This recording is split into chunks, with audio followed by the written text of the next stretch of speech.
Unit Tindak Pidana Korupsi Polres Ogan Komering Ulu menetapkan SH, mantan Kepala Desa Bindu, Kecamatan Peninjauan sebagai tersangka korupsi.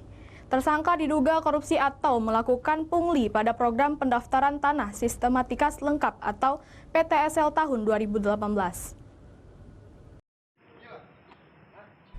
SH mantan Kades Bindu Kecamatan Peninjauan ditetapkan sebagai tersangka oleh Unit Pidana Korupsi Satreskrim Polres Ogan Oku terkait dugaan kasus korupsi program pembuatan sertifikat tanah PTSL tahun 2018 silam.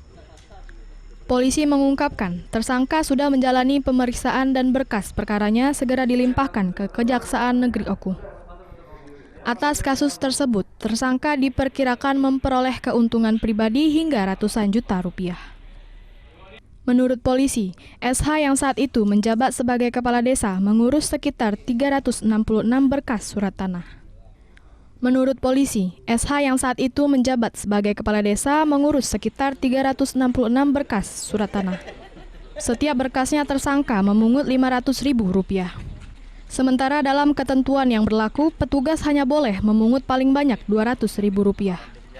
Kelebihan pungutan yang di luar ketentuan tersebut diambil oleh tersangka untuk keperluan pribadi. Sementara 10 orang yang masuk dalam panitia desa hanya mendapat bagian Rp20.000 per berkas. Itu pendaftaran tanah ya, pendaftaran tanah untuk sertifikat di tahun 2018 menjabat sebagai Kades.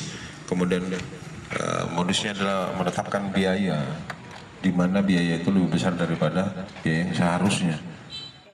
Penyidik Tipikor Polres Oku sendiri langsung melimpahkan berkas perkara tersangka ke Kejaksaan Negeri Oku bersama sejumlah barang bukti lainnya.